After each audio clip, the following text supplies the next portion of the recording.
మంచిది. దేవుని పరిశుద్ధ నామానికి మహిమ కలుగును గాక.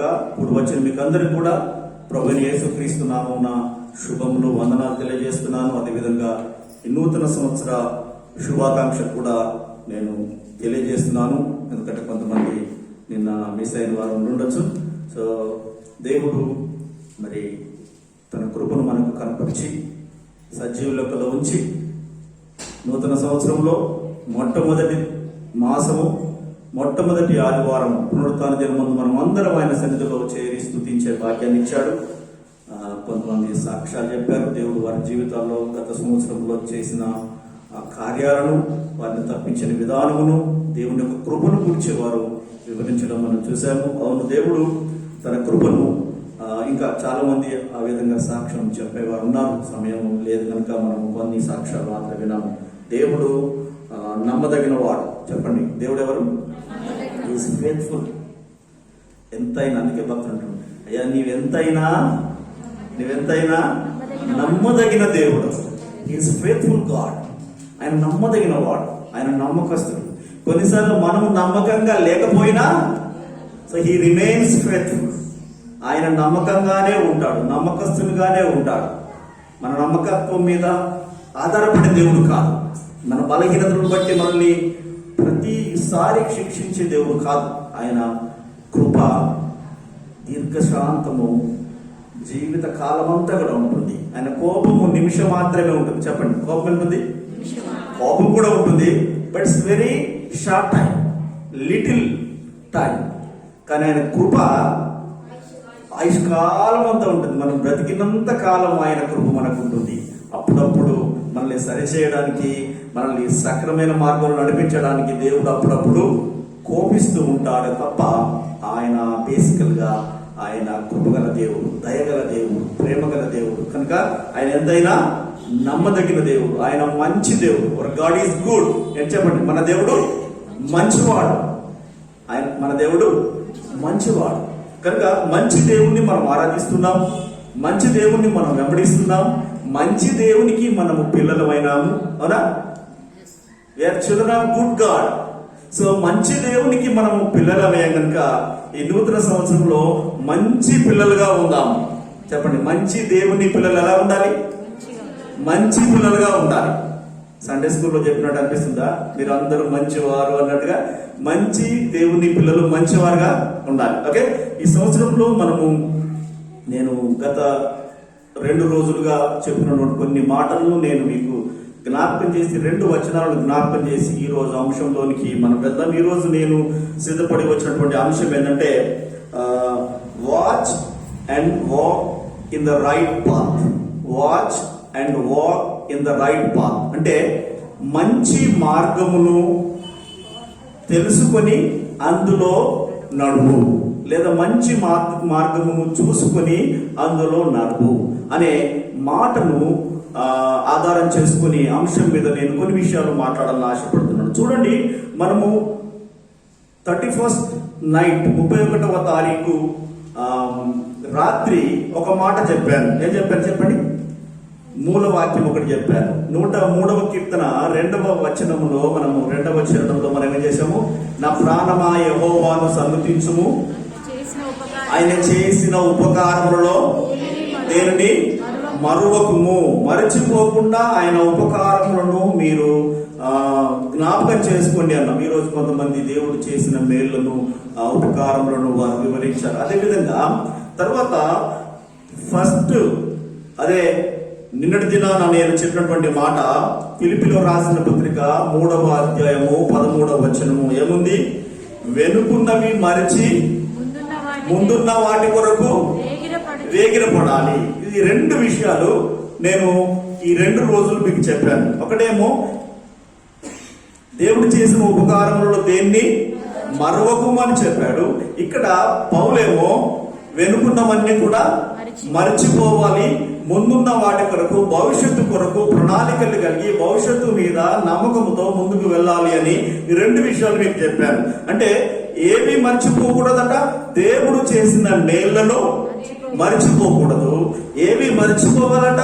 నిన్న చెప్పాను, నిర్జీవ క్రియలు, మన ఆత్మీయ జీవితానికి ఉపయోగపడనివి, అవసరమైతే ఆటంకము కలిగించేటివన్నీ కూడా మనము మరచిపోయి విడిచిపెట్టి దేవుని మార్గములో మనం నడవాలి. అందుకే ఈ రెండింటి మధ్య ఉన్న వ్యత్యాసాన్ని మనం తెలుసుకొని మన ఆత్మీయ జీవితాన్ని ముందుకు కొనసాగించాలి. మన ఆత్మీయ ప్రయాణంలో మనం సాగిపోవాలి. ఆత్మీయ యాత్రలో మనం ముందుకు పరిగెత్తాలి అనే విషయాలు నేను మీకు జ్ఞాపకం చేస్తున్నాను. అందుకే ఈ రోజు అంశం ఏంటంటే వాచ్ అండ్ సీ లేదా watch and walk in the right path.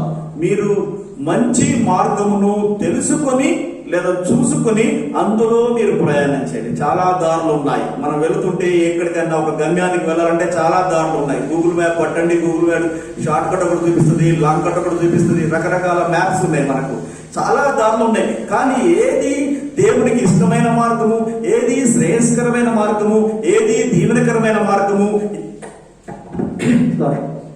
ఏది మనకు మేలు కలిగించే మార్గం అని మనము ఆలోచించి చూడండి. మనం ఇక్కడ నుండి సికింద్రాబాద్ వెళ్ళడానికి గూగుల్ మ్యాప్ పెట్టుకొని ఏదైతే మనకు బాగుంటది, ఎక్కడ ట్రాఫిక్ తక్కువ ఉంటది, ఏది డిస్టెన్స్ తక్కువ ఉంటదని ఎంత జాగ్రత్తగా చూసుకొని మనము డైరెక్షన్ పెట్టుకుంటున్నాం. మరి మనము నిత్య జీవానికి పరలోకపు తండ్రిని చేరుకోవడానికి ఆయన స్వారూప్యంలోనికి మనం మార్చబడడానికి ఆత్మ సంబంధమైనటువంటి ప్రయాణంలో ఉన్న మనం ఇంకెంత జాగ్రత్తలు తీసుకోవాలి, ఎంత ఆలోచన కలిగి ముందుకు వెళ్ళాలి అని మనము ఒకసారి తలంచుకోవాలి. కనుక దేవుని బిడ్డలారా, మూలవాక్యంగా ఒక మాట నేను మీకు జ్ఞాపకం ఆశపడుతున్నాను. ఇర్మియా రాసిన గ్రంథము 6వ అధ్యాయము, ఇర్మియా రాసిన గ్రంథము 6వ అధ్యాయము 16 నుండి 19 వరకు మనము చదువుకుందాం. ఇర్మియా రాసిన గ్రంథము 6వ అధ్యాయము 16 నుండి 19 వరకు చదివితే మనకు అర్థమవుతుంది. అమ్మ ఒక్క నిమిషం, ఇక్కడ పాస్టర్ గారు చదువుతారు, ఎందుకంటే రికార్డులో పడాలి, దగ్గర ఉంది కనుక. యెహోవా ఇలాగు సెలవిచ్చుచున్నాడు, మార్గములలో నిలిచి చూడుడి, పురాతన మార్గములను గూర్చి విచారించుడి, మేలు కలుగు మార్గమేది అని అడిగి అందులో నడుచుకొనుడి, అప్పుడు మీకు నెమ్మది కలుగును. అయితే వారు మేము అందులో నడుచుకొనమని చెప్పుచున్నారు. మిమ్మును కాపు కాయుటకు నేను కావలి వారిని ఉంచి ఉన్నాను, ఆలకించుడి.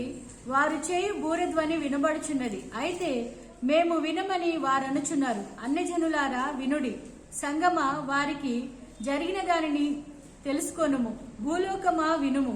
ఈ జనులు నా మాటలు వినకున్నారు, నా ధర్మశాస్త్రమును విసర్జించుచున్నారు గనుక తమ ఆలోచనలకు ఫలితమైన కీడు నేను వారి మీదకి రప్పించుచున్నాను.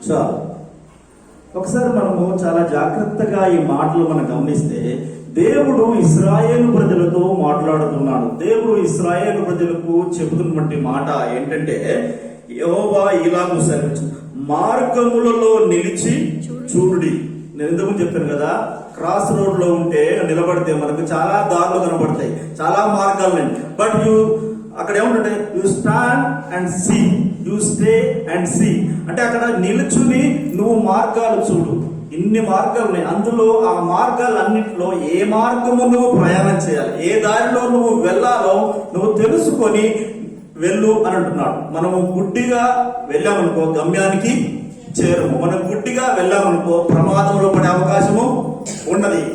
కనుక ఇక్కడ అంటున్నాడు, మార్గములలో నిలిచి చూడుడి, పురాతన మార్గముల గురించి విచారించుడి. ఇంతకు ముందు గతించిన సంవత్సరంలో కూడా మనం ఏదైనా మార్గాల గుండా వెళ్ళినప్పుడు ఏదైనా చేరు అనుభవాలు మన పొరపాటు ద్వారా, మన రాంగ్ డిసిషన్ ద్వారా ఏమైనా జరిగితే వాటిని కూడా ఏం చేయాలట, విచారించండి.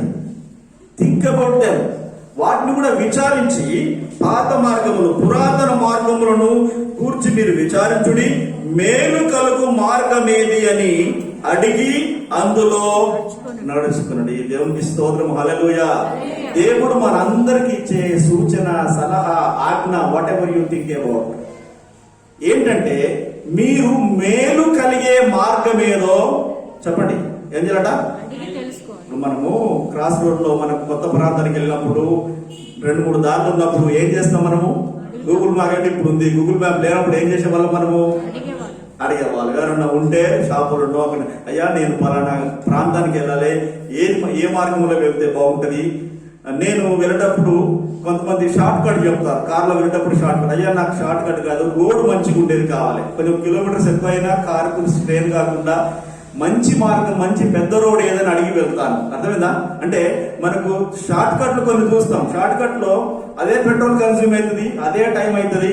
సో అందు గురించి నేను మంచి దారిని కనుక్కొని వెళ్తాను. That is my way of going. అదే మనము ఏ విధంగానైతే దారిని అడిగి వెళ్తామో దేవుడు ఇక్కడ అంటున్నాడు, ఏమంటున్నాడు? మేలు కలుగు మార్గం ఏది అని అందులో నడుచుకోండి. చెప్పండి, ఇప్పుడు మనం ఏ మార్గంలో నడుచుకోవాలంటున్నాడు దేవుడు? మేలు కలిగే మార్గము. ఆమేన్, హల్లెలూయా. మనకు ఏం కలగాలి చెప్పండి? మేలు కలగాల, కీడు కలగాల. ఎవరు కూడా కీడు కలగాలని కోరుకోరు, ఎవరు కూడా కోరుకోకూడదు, దేవుడు కూడా కోరుకోవట్లేదు. దేవుడు అంటున్నాడు, మీరు మీకు మేలు కలిగే మార్గమును మీకు తెలియకపోతే అడిగి తెలుసుకుని దానిలోనే మీరు నడుచుకుంటుంటాడు. ఆమేన్, హల్లెలూయా, హల్లెలూయా. మనందరికి దేవుడు ఇచ్చే సూచన, సలహా, ఆజ్ఞ ఏమని అనుకోండి ఏంటంటే, ఈ సంవత్సరంలో గతించిన సంవత్సరం గురించి ఆలోచించి దాన్ని మర్చిపోయి ఈ సంవత్సరంలోనైనా మీ ఆత్మీయ జీవితానికి, కుటుంబ జీవితానికి, సంఘ జీవితానికి మేలు కలిగే మార్గమును అడిగి తెలుసుకుని దానిలో ప్రయాణించుడి. అందుకే మన అంశము watch and walk in the right path. మనం కనుక్కొని అడిగి తెలుసుకుని సరైన మార్గంలో వెళ్ళాలి. అయితే దేవుడు తను చెప్తున్నటువంటి మాట. అయితే అలా వెళితే ఏమైందట చూడండి, సెకండ్ పార్ట్, అప్పుడు మీకు నెమ్మది కలుగును. ఆమేన్, హల్లెలూయా. ఏం కలుగుతాడండి? You will have peace in your life. దేవుడు చెప్పిన మార్గంలో, మంచి మార్గంలో కనుక మనకు వెళితే మనకు మేలు కలుగుతుంది. Along with that you will have piece. దానితో పాటు మనకు నెమ్మది కలుగుతుంది. నెమ్మది కలుగుతుంది. మన హృదయానికి, మన ఆత్మకు, మన జీవితానికి నెమ్మది కలుగుతుంది. నెమ్మదిగా మన ఆత్మీయ జీవితం ముందుకు కొనసాగే అవకాశం ఉంది. దేవుని మార్గంలో నడిస్తే, దేవుడు చూపించిన మార్గంలో నడిస్తే, అడిగి తెలుసుకొని కన్ఫర్మ్ చేసుకొని నడిస్తే మనకు నెమ్మది కలుగుతుంది. చెప్పండి, ఏం కలుగుతుంది? మేలు కలుగుతుంది, నెమ్మది కలుగుతుంది. ఈ సంవత్సరంలో ఎంతమందికి మేలు కావాలి చెప్పండి? ప్రభా, పోయిన సంవత్సరం ఏదో గడిచిపోయింది, ఈ సంవత్సరం నాకు మేలు చేయండి అని మనం ఆలోచన చేద్దాం. నేను నెమ్మదిగా జీవించాలి, ఈ సంవత్సరం అంతా నెమ్మదిగా కొనసాగాలి. లోకమంతా నెమ్మది లేకపోయినా, ఎవరు ఏ ఇబ్బందులు ఉన్నా కానీ దేవుని మీద ఆధారపడు వారికి, దేవుని మీద ఆనుకున్న వారికి, ఎన్ని యెషయా గ్రంథంలో ఉంది కదా, 26వ అధ్యాయం అనుకుంటా, 26వ అధ్యాయంలో, ఓకే, ఆయన మీద ఆనుకున్న వారికి పూర్ణ శాంతి కలుగుతుంది, నెమ్మది కలుగుతుంది. ఆయన వైపు చూస్తే మనకు నెమ్మది కలుగుతుంది. కనుక మనం నెమ్మది కలిగి వెళ్ళాలంటే మనము ఆయన మార్గంలో నడుచుకోవాలి. చూడండి, అయితే ఇది ఇశ్రాయేలు ప్రజలు చెప్పినప్పుడు వాళ్ళు చెప్తున్నటువంటి సమాధానం చూడండి. అదే భాగంలో వాళ్ళు చెప్తున్న అయితే వారు మేము అందులో నడుచుకొనమని చెప్పుచున్నారు. దేవుని ప్రజలు ఏమంటున్నారు? మేము అందులో నడుచుకోము. మీరు చెప్పిన మార్గము, మంచి మార్గము, మేలు కలిగే మార్గము, నెమ్మది కలిగే మార్గము మాకు వద్దు అని కరాఖండిగా దేవుని ప్రజలు దేవుని ప్రవక్తకు సమాధానం చెబుతున్నారు. దేవుడైతే దారి చూపిస్తాడు, దేవుడైతే మార్గం చూపిస్తాడు, కానీ తీర్మానం తీసుకోవాల్సింది ఎవరండి? మనమే. అందుకే దేవుని వాక్యం ఉంది, నేను మంచి మార్గమును చెడు మార్గమును రెండు మీ ఎదుట ఉంచి ఉన్నాను. ఏం చేయాలి? మీరు ఎన్నుకోండి, మంచి మార్గం ఎన్నుకోండి అని దేవుడు మనకు సెలవిస్తున్నాడు. అయితే మనము మంచిది ఎన్నుకుంటే, దేవుడు చూపించిన, దేవుడు కోరుకున్న మార్గమును కనుక మనం ఎన్నుకుంటే మనకు నెమ్మది, తర్వాత మేలు కలుగుతుంది.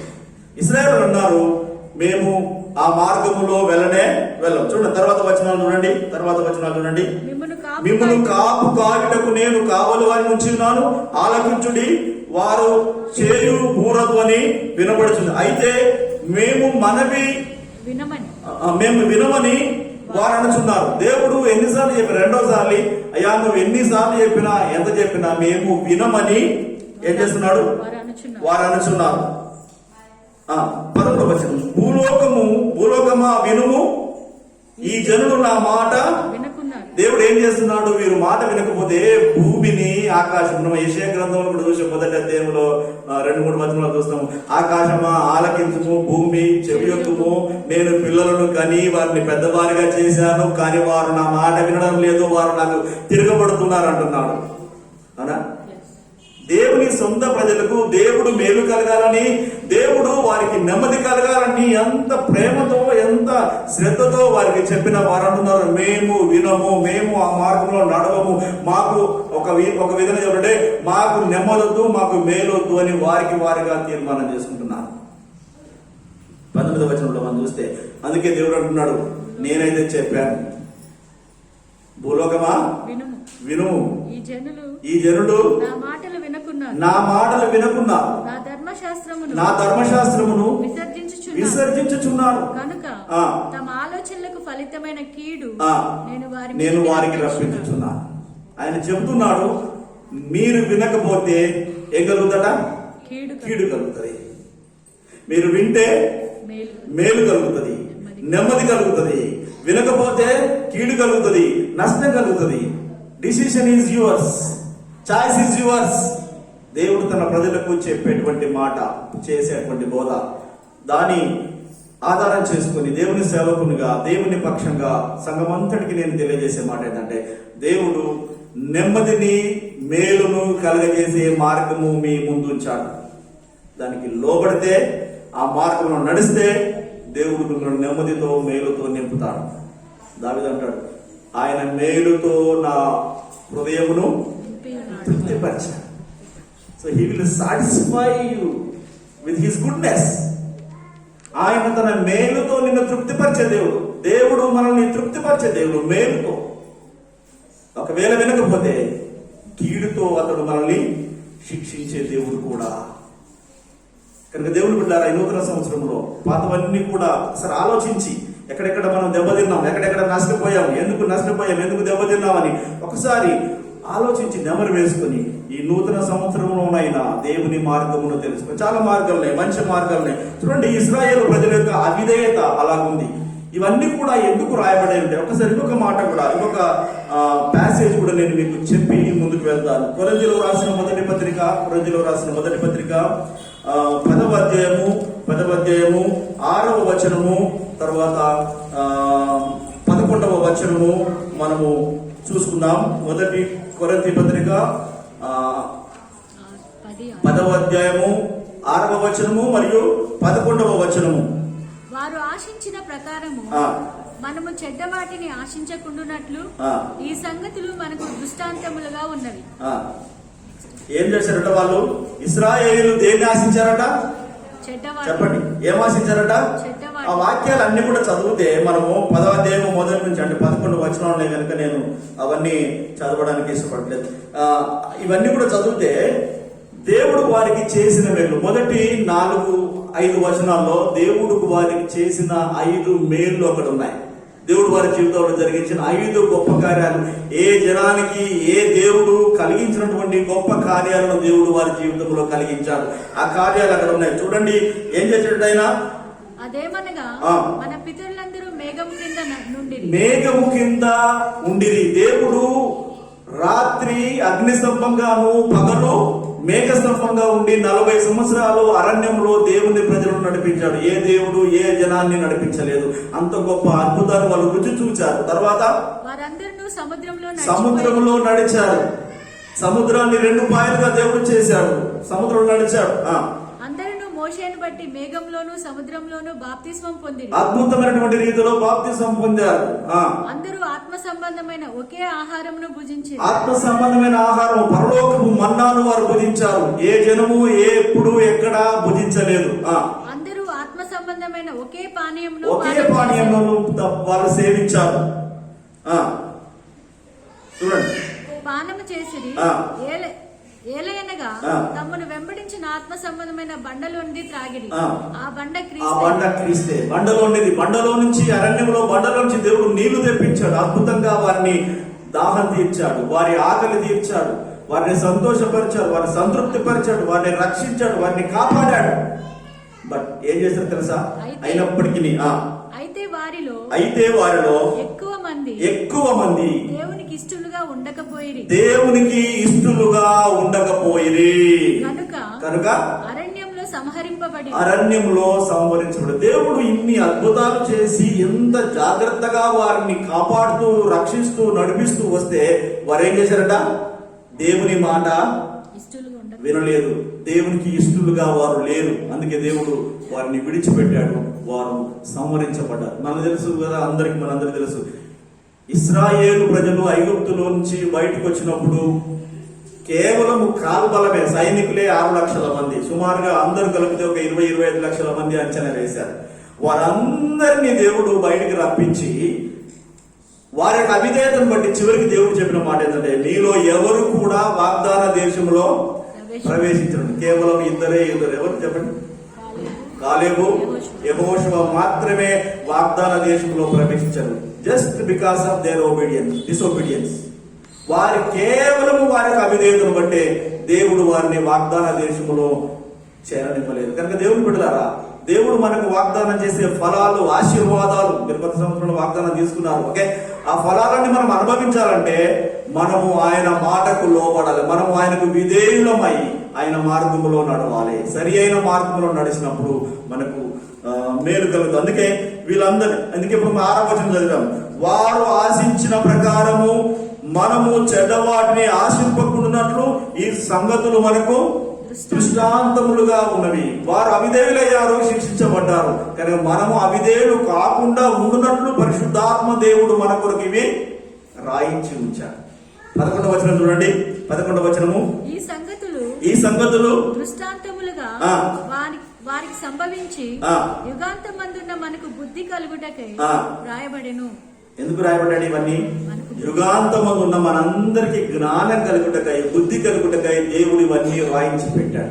కనుక దేవుడు చూపించిన మార్గాన్ని, దేవుడు మనకు ఏర్పరిచిన మార్గాన్ని మనం ఎన్నుకొని మేలుగా సమాధానంగా అందులో నడవడానికి మనం ప్రయత్నం చేయాలి. రైట్, కొన్ని విషయాలు నేను మీకు చెప్తాను, కొన్ని మార్గాలు నేను మీకు చెప్తాను. దేవుని వాక్యములో రాయబడినటువంటి కొన్ని మార్గాలు నేను మీకు జ్ఞాపకం చేస్తాను. చూడండి, దానికంటే ముందు ఒకటి యెషయా గ్రంథము 2వ అధ్యాయము 3వ వచనంలో, యెషయా గ్రంథం 2వ అధ్యాయం 3వ వచనంలో కూడా ఒక మాట చదివి నేను ముందుకు మిమ్మల్ని తీసుకువెళ్తాను. ఆ కాలమున సియోనులో నుండి ధర్మశాస్త్రము, యెరూషలేములో నుండి యెహోవా వాక్కు వెళ్ళును. జనులు గుంపులు గుంపులుగా వచ్చి యాకోబు దేవుని మందిరమునకు, యెహోవా పర్వతమునకును మనము వెళ్ళుదము రండి. ఆయన తన మార్గముల విషయమై మనకు బోధించును. మనము ఆయన త్రోవలలో నడుతుము అని చెప్పుకొందురు. మనము ఆయన త్రోవలలో నడుతుము అని చెప్పుకొనిరి. ఇక్కడ అంత్యకాలంలో, చివరి దినాల్లో ప్రజల యొక్క పరిస్థితి ఎలా ఉంటుందంటే, మనమందరం కూడా దేవుని మందిరానికి, దేవుని సన్నిధికి వెళదాము రండి, ఆయన మార్గంలో నడుచుకుందాము రండి అని తీర్మానం చేసుకుని ఆయన మార్గంలో నడిచే పరిస్థితులు రాబోతున్నాయి. అలాంటి పరిస్థితుల్లో మనం ఉన్నాము. ఎందుకంటే విపత్కరమైన పరిస్థితుల్లో ఉన్నాము. లోకములో జరిగే సంఘటనలు, మనకు మానవాతీతమైనటువంటి సంగతులు, మన ఆలోచనకు అందనటువంటి విపత్కరమైన సంఘటనలు, ఎప్పుడు కనివిరిగి ఎరగని సంగతులు మనము వింటున్నాము, చూస్తున్నాం. కనుక ఈ అంత్యకాలంలో ప్రజలందరూ ఏంటంట, యెహోవా పర్వతమునకు వెళదాము రండి, దేవుని సన్నిధికి వెళదాము రండి, ఆయన మార్గములను మనం కనుగొని అందులో నడుచుకుందాము రండి అని తీర్మానం చేసుకున్నటువంటి దినాల్లో మనం ఉన్నాము. కనుక దేవుని బిడ్డలారా, మనం కూడా వారితో కలిసి దేవుని మార్గంలో నడుచుకోవడానికి మనల్ని మనం సిద్ధపరచుకోవాలి. కొన్ని మార్గాలు నేను మీకు జ్ఞాపకం చేస్తాను. చూడండి, ఇదే కీర్తనల గ్రంథంలో 16వ కీర్తన 11వ చరణాన్ని మనం చూస్తే, 16వ కీర్తన 11వ చరణాన్ని మనం గమనిస్తే అక్కడ స్పష్టంగా ఉన్నది ఏంటంటే, జీవ మార్గమును నీవు నాకు తెలియజేసేదు. దేవునికి స్తోత్రం, హల్లెలూయా. చెప్పండి, దేవుని మార్గములో, దేవుడు చూపించిన మార్గములో కనుక మనం నడిస్తే ఏ మార్గం చూపిస్తారట? జీవ మార్గము. ఏ మార్గం అది? నిత్య జీవాన్ని కలిగించేటువంటి మార్గము దేవుడు మనకు చూపించే మార్గం. లోకస్తులు చూపించే మార్గం కాదు ఇది. దేవుడు మనము నిత్య జీవము కలిగించే, నిత్య జీవమును పొందుకునే మార్గములో నడవాలని కోరుకుంటున్నాడు. అందుకే జీవ మార్గమును నీవు నాకు చూపించదు. దేవుడు మనకు మంచి జరగాలని, దేవుడు మనకు మేలు కలగాలని, మనము నెమ్మదిగా బ్రతకాలని దేవుడు మనకు జీవ మార్గమును తెలియజేస్తున్నాడు. కనుక ఆ తెలుసుకొని ఆ మార్గాన్ని మనం తెలుసుకొని ఆ మార్గంలో నడుచుకోవాలి. ఇంకొకటి కూడా మీకు చెప్తాను. 23వ కీర్తనలో, ఇందులో 23వ కీర్తన 3వ చరణాన్ని మనం గమనిస్తే, 23వ చరణాన్ని గమనిస్తే, నా ప్రాణమునకు ఆయన సేద తీర్చుచున్నాడు, తన నామమును బట్టి నీతి మార్గములలో నన్ను నడిపించాను. చెప్పండి. ఒకటేమో జీవ మార్గము, నిత్య జీవ మార్గములో నడవాలని దేవుడు చూపిస్తున్నాడు. రెండవది, దేవుని బిడ్డలుగా మనం ఎవరమాట, ఏ మార్గంలో అనమాట, నీతి మార్గములో, నీతిని అనుసరించు ఈ సంవత్సరంలో మన ఆత్మీయ జీవితమును కొనసాగించాలని దేవుడు కోరుకుంటున్నాడు. అక్కడేమో జీవ మార్గము, రెండవది ఏంటిది, నీతి మార్గం. ఇంకొక మార్గం కూడా చెప్తాను మీకు. చూడండి, 25వ కీర్తన 10వ చరణం చూస్తే, 25:10 మనం చూస్తే, ఆయన చేసిన నిబంధనను, ఆయన నియమించిన శాసనములను గైకొని వారి విషయంలో యెహోవా త్రోవలన్నీయు కృపా సత్యమయములు, దేవుని త్రోవలు, దేవుని మార్గాలను కూడా కృపతోనూ సత్యముతోనూ నిండి ఉన్నవి. ఆమేన్, హల్లెలూయా. చెప్పండి, ఏ మార్గము? దేవుడు చూపించే మార్గం ఏంటిది? కృపతోనూ సత్యముతోని. కృపా సత్య మార్గము, జీవ మార్గము. తర్వాత నీతి మార్గము. తర్వాత కృపా సత్యములు ఉన్న, కృపా సత్యములతో నిండినటువంటి మార్గం. మనం ఆ మార్గంలో వెళితే దేవుని కృప మనకు తోడుగా ఉంటుంది. ఆమేన్, హల్లెలూయా. దేవుని సత్యము మనకు తోడుగా ఉంటుంది. సత్యం అంటే ఎవరు? సత్యం అంటే ఎవరు? ఆయనే సత్యము. యోహాను సువార్త 14:6 మనకు తెలుసు. యేసు ప్రభువు, నేనే మార్గమును సత్యమును జీవమును, నా ద్వారా తప్ప ఎవరు కూడా తండ్రి వద్దకు చేరరు. అంటే మనం ఏ మార్గంలో వెళ్ళాలి? యేసయ్య చూపించిన మార్గం, యేసయ్య ద్వారా వెళ్ళాలి. సత్య మార్గంలో మనం వెళ్ళాలని, మనకు మేలు కలగాలని దేవుడు కోరుకుంటున్నాడు. కనుక దేవుని బిడ్డారా, నేను కొన్ని మార్గాలు మీకు బైబిల్ గ్రంథంలో దేవుడు చూపించిన మార్గాలు చూపిస్తున్నాను. కనుక వాటిని మీరు ధ్యానం చేసుకొని, స్మరించి, మీరు తీర్మానం చేసుకొని, దేవుడు మనకు మేలు కలిగించే మార్గంలో వెళ్ళడానికి మిమ్మల్ని మీరు సిద్ధపరచుకోవడం నేను మనవి చేస్తున్నాను. సామెతల గ్రంథము 4వ అధ్యాయము 11వ వచనము. సామెతల గ్రంథము 4వ అధ్యాయం 11వ వచనం చదవండి. సామెతలు 4:11 చూస్తే, జ్ఞాన మార్గమును నేను నీకు బోధించి ఉన్నాను, యథార్థ మార్గంలో నిన్ను నడిపించి ఉన్నాను. చెప్పండి, ఏ మార్గం ఇక్కడ? జ్ఞాన మార్గము, యథార్థ మార్గము. చెప్పండి, జ్ఞాన మార్గము, యథార్థ మార్గము. జీవ మార్గము, నీతి మార్గము, సత్య మార్గము, జ్ఞాన మార్గము, యథార్థమైనటువంటి మార్గం. అంటే మనము జ్ఞానం, అందుకే ఎఫెసీ పత్రికలో ఉంది, సమయము ఎక్కువ లేదు కనుక ఏమంటాడు, మీరు అజ్ఞానుల వలె కాక జ్ఞానుల వలె సమయమును సద్వినియోగము చేసుకొనొచ్చు, అజ్ఞానుల వలె కాక జ్ఞానుల వలె మీరు ప్రవర్తించుడి అని అక్కడ ఉంది. 5వ అధ్యాయం 15-16 వచనాల్లో ఉంది, ఎఫెసీలో రాసిన. కనుక దేవుడు బిడ్డారా, దేవుడు మనకు ఒక జ్ఞాన మార్గాన్ని, తర్వాత యథార్థమైనటువంటి మార్గాన్ని, యథార్థమైన క్రైస్తవ ఆత్మీయ జీవితాన్ని మనము ఈ కొత్త సంవత్సరంలో కొనసాగించడానికి మనం సిద్ధపరచుకుందాం. మన హృదయాలను మనం సిద్ధపరచుకుందాం. యథార్థమైన మార్గంలో నడుచుకుందాం, సత్య మార్గంలో నడుచుకుందాం. హోషేయ గ్రంథము చూడండి. హోషేయ గ్రంథములో మనం గమనిస్తే 14వ అధ్యాయము 9వ వచనము, 14:9 ఒక మాట ఉంది, చక్కని మార్గం అని ఉంటుంది. చూడండి అక్కడ హోషేయ 14:9.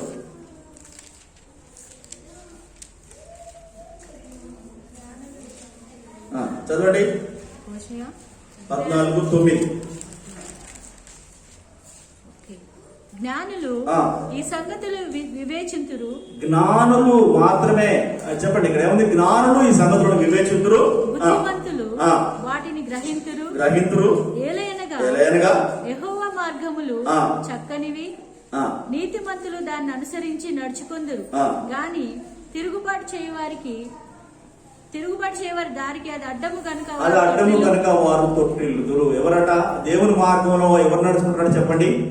జ్ఞానులు, తెలివి కలిగిన వారు మాత్రమే నడుచుకుంటారు. ఎందుకంటే దేవుని మార్గములు చక్కనివి. ఆమేన్, హల్లెలూయా.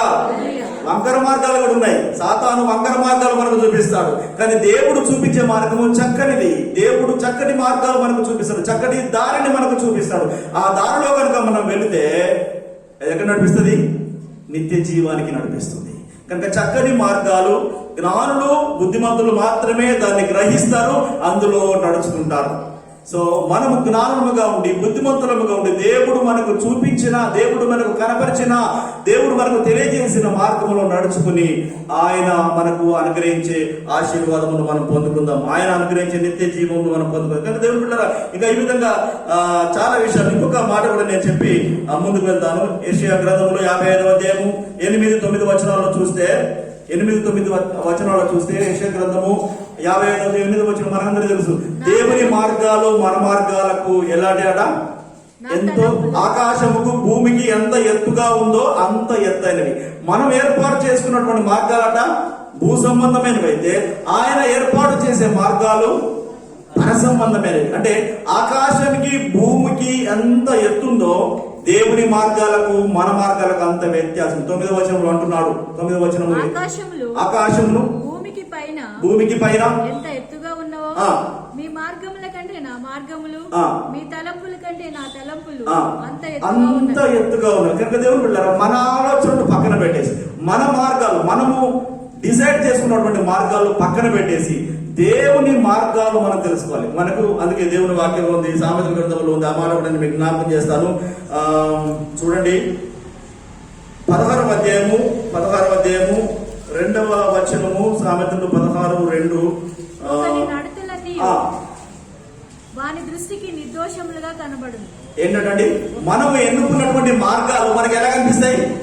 మంచిగా కనిపిస్తాయి. 25వ వచనం కూడా చదవండి. 25వ వచనం 25.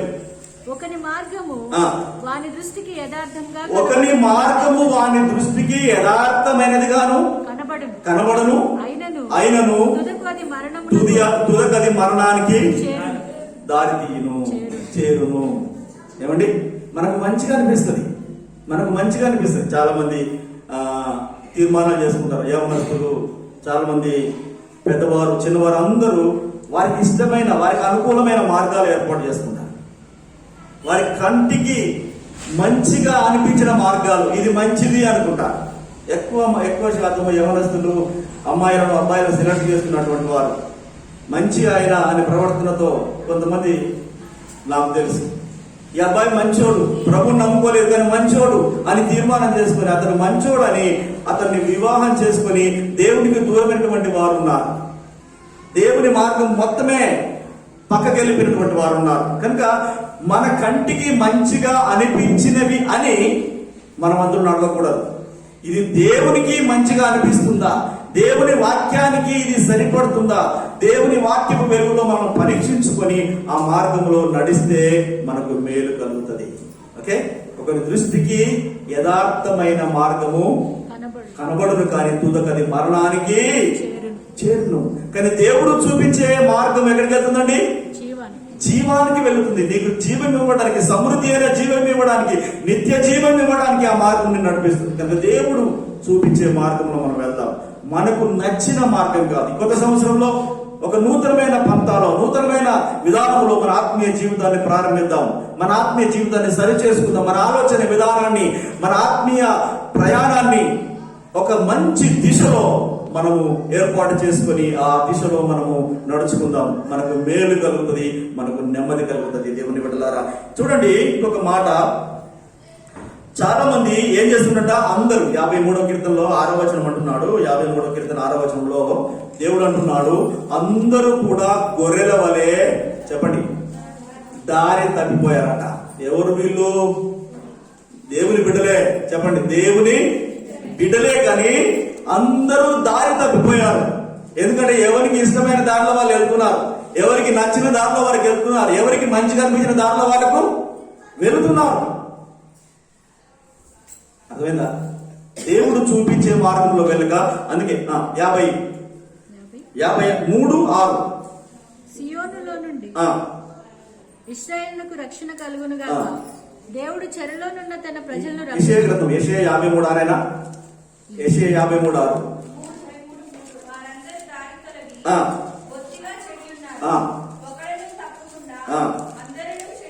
అందరూ చెడి ఉన్నారు, అందరూ దారి తప్పి, అంటే గొర్రెల వలె. 6వ వచనం లేదమ్మా? అందరూ గొర్రెల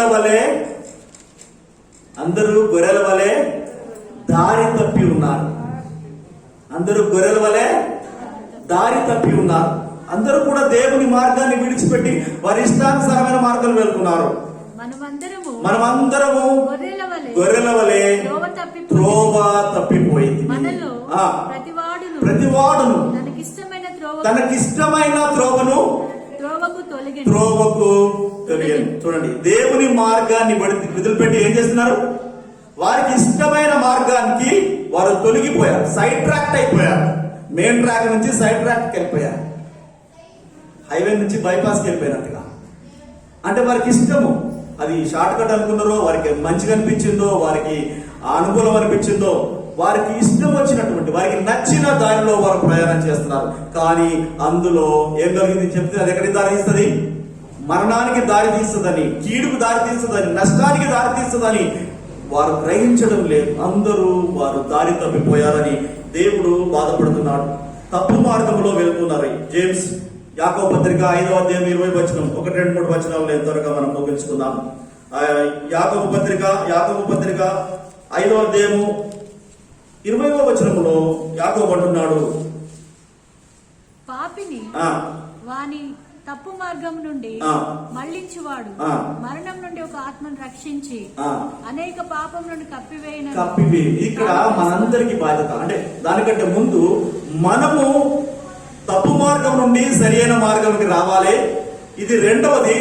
మన బాధ్యత ఏంటంటే తప్పు మార్గంలో ఉన్న వారిని సరి అయిన మార్గంలో నడిపించాలి. ఓకే, ఇది కొంచెం ఈ మాట ఏంటంటే తప్పు మార్గంలో ఉన్న వారిని సరి అయిన మార్గంలో నడిపించాలి. అంటే ముందు మనం సరి అయిన మార్గంలో ఉండాలి. ఓకే, రెస్పాన్సిబిలిటీ కూడా దేవుడు మనకి ఇస్తాడు. మనము సరి అయిన మార్గంలోనికి రావాలి. సరి అయిన మార్గంలో లేకుండా త్రోవ తప్పిన వారిని మనం సరి అయిన మార్గంలోకి తీసుకురావాలి. 2 కార్యాలు ఇక్కడ ఉన్నాయి. ఇంకొక మాట కూడా ఉంది. 55వ అధ్యాయం యెషయా గ్రంథము 55వ అధ్యాయము 7వ వచనంలో 55వ అధ్యాయం 7వ వచనంలో అందరూ కూడా వారి యొక్క చెడు మార్గమును తప్పు మార్గమును విడువాలి, దేవుని దగ్గరికి రావాలి అని ఒక ఆఫర్, ఒక హెచ్చరిక దేవుడు చేస్తున్నాడు ప్రవక్త ద్వారా. యెహోవా మీకు దొరుకు కాలం నందు ఆయనను వెదకుడి, ఆయన సమీపంలో ఉండగా ఆయనను 55:7 భక్తిహీనులు తమ మార్గములను విడువవలెను, దుష్టులు తమ తలంపులను మానవలెను. వారు యెహోవా వైపు తిరిగినెడల ఆయన వారి యందు జాలిపడి వారు మన దేవుని వైపు తిరిగినెడల ఆయన బహుగా క్షమించును. దేవుని బిడ్డలారా, చివరిగా నేను 2 విషయాలు చెప్తున్నా. చివరిగా ఫైనల్ గా 2 విషయాలు చెప్తాను. ఒకటి, ఒకవేళ మనము తప్పు మార్గంలో ఉన్నాము అని గ్రహిస్తే, దేవునికి విరోధమైన మార్గంలో ఉన్నామని కనుక మనము గ్రహిస్తే, మనము వెంటనే ఏం చేయాలట? మన తప్పుడు మార్గమును వదిలిపెట్టి దేవుని మార్గంలోనికి రావాలి. That is the first thing. Second thing ఏంటంటే, ఎవరైనా తప్పు మార్గంలో ఉన్నారని గుర్తిస్తే వారిని సరి అయిన మార్గములో మనము నడిపించాలి. ఇది రెండవది. 2 విషయాలు మనం జ్ఞాపకం చేసుకోవాలి. అందుకే దేవుని వాక్యములోంచి సరి అయిన మార్గమును తెలుసుకొని దానిలో నడుచుకోవాలి. అంశం ఈరోజు సరి అయిన మార్గమును తెలుసుకొని దానిలో మనం నడుచుకోవాలి. సరి అయిన మార్గం ఏది? దేవుడు చూపించేదే సరి అయిన మార్గము. దేవుడు చూపించే సరి అయిన మార్గమును వెళ్తే మనకు మేలు కలుగుతుంది. చెప్పండి, నెమ్మది కలుగుతుంది. దేవుడు చూపించే మార్గాలు ఏంటివి? కొన్ని మచ్చుకు జీవ మార్గము, నీతి మార్గము, యథార్థ మార్గము, సత్య మార్గము, కృపా సహిత మార్గము, జ్ఞాన మార్గము, చక్కని మార్గము. ఇవన్నీ కూడా దేవుడు చూపించే మార్గాలు. మనకు మనముగా ఎన్నుకునే మార్గాలు ఏంటివి? వక్ర మార్గాలు, నాశనానికి నడిపించేటివి, కీడుకు నడిపించేటి. అందుకే దేవుడు అంటున్నాడు, మీరు మీ చెడు మార్గములను విడిచిపెట్టి దేవుని మార్గంలోనికి రండి. నూతన సంవత్సరంలో ఏదైనా దేవునికి ఇష్టం కాని మార్గము, దేవునికి ఇష్టం కాని ఆలోచన, దేవునికి ఇష్టం కాని తలంపు మనలో ఉంటే, ప్రవర్తన మనలో ఉంటే, మనం సరి చేసుకుని సరి అయిన ట్రాక్ మీదకి, సరి అయిన మార్గంలోనికి, సరి అయిన దిశలోనికి కనుక వస్తే దేవుడు ఈ సంవత్సరము మేలు, నెమ్మది మనకు అనుగ్రహించబోతున్నాడు. ఆమేన్, హల్లెలూయా. మనల్ని మేలుతో దేవుడు తృప్తిపరచబోతున్నాడు. తన శాంతిని, తన సమాధానమును మనకు అనుగ్రహించి మన జీవితాలను, మన కుటుంబంలో, మన సంఘాన్ని ముందుకు కొనసాగించడానికి, నడిపించడానికి దేవుడు ఇష్టపడుతున్నాడు. కనుక మనము మన మార్గములను, మనకు మంచిగా అనిపించేటివి, మనకు మంచిగా కనిపించే మార్గాలను మనం విడిచిపెట్టి మన మార్గాలను దేవునికి అప్పగించి దేవుడు చూపించే మార్గాలను మనం ఎన్నుకొని నడుచుకున్నట్లయితే నిత్య జీవానికి దేవుడు మనల్ని తీసుకువెళ్తాడు. ఆయన మార్గం నడుద్దాం, ఆయన కృప కొరకు కనిపెడతాం. అలాంటి కృప పరిశుద్ధాత్మ దేవుడు మనందరికీ అనుగ్రహించలాగున మనం అందరం కూడా ప్రార్థన చేసుకుందాం. తరలు వంచండి, ప్రార్థన చేసుకుందాం. దేవానికి స్తోత్రాలు చెల్లిస్తున్నాం. దేవుని బిడ్డలారా, దేవుని మాటలు మనం విన్నాం. ఇశ్రాయేలీయులు అయితే దేవుని మాట వినలేదు. దేవుడు వారి జీవితంలో అనేక అద్భుతాలు చేసినప్పటికీ వారు నీ మాట మేము వినము అని వారు అవిధేయత చూపించారు. చాలా మంది దేవుని వాగ్దాన దేశంలో వారు చేరలేదు. దేవుడు చూపించిన జీవ మార్గంలో వారు నడవలేదు. వారి సొంత మార్గంలో నడుచుకున్నారు. వారి ఇష్టానుసారమైన మార్గంలో వారు ఏర్పాటు చేసుకున్నారు. దేవునికి దూరం అయిపోయారు. వాగ్దాన దేశంలో చేరుకోలేదు. అర్ధాంతరంగా వారి జీవితాలను ముగించుకున్నారు. దేవుడు నిన్ను నన్ను ప్రేమించి ఒక చక్కటి మార్గాన్ని దిశానిర్దేశం చేశాడు. ఆయన మార్గంలో నడవాలని, ఆయన త్రోవలో నడవాలని, మన చెడు మార్గాలన్నీ విడిచిపెట్టాలని దేవుడు మనకు మరొకసారి అవకాశం ఇస్తున్నాడు. మన మార్గాలను విడిచిపెడతాం. దేవునికి ఆయాసకరమైన మార్గాలు, దేవునికి వ్యతిరేకమైనటువంటి విధానాలన్నింటి పక్కన పెట్టి దేవుని వైపు చూస్తూ, దేవుని మార్గంలో నడుచుకుంటూ, దేవునికి లోబడి దేవుడు మనకు అనుగ్రహించే మేలును, దేవుడు మనకు అనుగ్రహించే సమాధానమును పొందుకొని మన జీవితాన్ని ఈ సంవత్సరంలో ప్రారంభించుదామా? అలాంటి ఆశ కలిగి ఉంటే మనమందరం కూడా మనల్ని మనం సరి చేసుకుందాం. దేవునికి మనల్ని మనం అప్పగించుకుందాం. దేవుడు అంటున్నాడు, ఈ ప్రజలు నా మాట వినడం లేదు. ఆకాశానికి ఆయన మొరపెడుతున్నాడు, ఆకాశంతో చెబుతున్నాడు, ఆకాశానికి సాక్ష్యంగా పిలుస్తున్నాడు. ఆకాశమా ఆలకించు, భూమి చెవియొద్దు, నేను పిల్లలను కని పెంచాను, పెద్దవారిగా చేశాను, కానీ వీరు నాకు తిరగబడుతున్నారు. దేవుని బిడ్డలారా, మనము తిరగబడే గుంపులో ఉన్నామా, ఆయనకు లోబడే గుంపులో ఉన్నామా? ఒకసారి మనం పరీక్షించుకుందాం. మనము తిరగబడే గుంపులో ఉంటే మనము కీడును మనముగా కొని తెచ్చుకుంటున్నాము. నాశనమును, మన ఆత్మీయ జీవితంలో అపజయమును మనము కొని తెచ్చుకున్న వారం అవుతాము. కానీ మనము విధేయులైన గుంపులో ఉంటే జీవమును, నిత్య జీవమును, నెమ్మదిని, సమాధానమును, ఆశీర్వాదమును మనము కోరుకున్న వారం అవుతాం. కనుక 2 దారులు నీ ముందు ఉంచబడ్డాయి. జీవ మార్గము కావాలా, వక్ర మార్గం కావాలా? చక్కటి మార్గం కావాలా, వక్ర మార్గం కావాలా? మేలు కలిగించే, సమాధానం కలిగించే మార్గం కావాలా, కీడు కలిగించే, నాశనానికి నడిపించే మార్గం కావాలా? Choice is yours. మీరే తీర్మానం చేసుకోండి. మనమందరం కూడా దేవుని సన్నిధిలో మనం సరి చేసుకొని మన జీవితాలను ప్రభువుకు అప్పగించుకుందాం. దేవానికి స్తోత్రాలు. ఒక నిమిషం ప్రార్థన చేసుకుందాం. ఒక నిమిషం మనమందరం కూడా ప్రభువు మన జీవితాలను సరి చేసుకుందాం. గతించిన సంవత్సరాల గురించి ఒకసారి విచారించండి. గతించిన సంవత్సరము ఏం జరిగిందో ఒకసారి విచారించండి. ఎక్కడ తప్పిపోయాము, ఎక్కడ పొరపాటు అయింది, ఎక్కడ అవిధేయులమయ్యాము, ఎక్కడ మనకు నెమ్మది, సమాధానం కోల్పోయాము. ఒకసారి ఆలోచించుకొని ఈ మొట్టమొదటి మాసంలో మొట్టమొదటి ఆదివారం పునరుద్ధరణ దినమందు వాళ్ళ కొరకు ప్రభు వరలో పాల్పొందడానికి మనం సిద్ధపడుతూ ఉన్నాం. కనుక మనం సరి చేసుకుందామా? మనల్ని మనం ప్రభుకు అప్పగించుకుందామా? సామెతలో ఉంది, నీ మార్గములను యెహోవాకు అప్పగించుము అని. మన మార్గాలను దేవునికి అప్పగించుదామా? మన ఆలోచనలు దేవునికి అప్పగించుదామా? మనకంటే ఆయన ఆలోచనలు ఎంతో ఉన్నతమైనవి, మనకంటే ఆయన మార్గాలు ఎంతో ఉన్నతమైనవి. దేవుని బిడ్డలారా, ఈ భూ సంబంధమైన, లోక సంబంధమైన, తాత్కాలికమైన సంతోషము, ఆనందమును పక్కన పెట్టి శాశ్వతంగా మనతో ఉండే దేవుని వైపు మనము చూద్దాము. ఆయన ఆలోచన ప్రకారం నడుద్దాము. ఆయన చూపిన మార్గములో మనం ప్రయాణించుదాము. నీకు నాకు మేలు కలుగుతుంది, నీకు నాకు నెమ్మది కలుగుతుంది. దేవుని బిడ్డలారా, ఇశ్రాయేలు లాగా మనం అవిధేయులము కాకూడదు. మనకు బుద్ధి కలుగుటకే దేవుడు అవమానాలు మన కొరకు రాసి ఉంచాడు. మనము కూడా వారి మార్గంలో నడవకుండా దేవుడు నిర్దేశించిన మార్గంలోనే నడుచుకోవడానికి తీర్మానం చేసుకుందాం. అలా తీర్మానం చేసుకుంటే మీ హృదయంలో మీరు తీర్మానం చేసుకోండి. నేను మీ కొరకు ప్రార్థన చేస్తాను. ప్రేమ కలిగిన మా తండ్రి, కృప కలిగిన మా ప్రభువా, నీకు వందనాలు చెల్లిస్తున్నాను. ఈ మధ్యాహ్న కాల సమయంలో సంఘముగా మేమందరము చేరి నీ వాక్యాన్ని ధ్యానించి నీ మార్గాలను తెలుసుకోవడానికి మీరు ఇచ్చిన అవకాశాన్ని బట్టి వందనాలు. ప్రభువా, వాక్యము విన్న ప్రతి బిడ్డను మీరు దర్శించండి, దీవించండి. వారి హృదయాంతరంగంలో వారు నీ వాక్యానుసారంగా తీసుకున్న ప్రతి నిర్ణయాన్ని మీరు దీవించమని ప్రార్థన చేస్తున్నాను.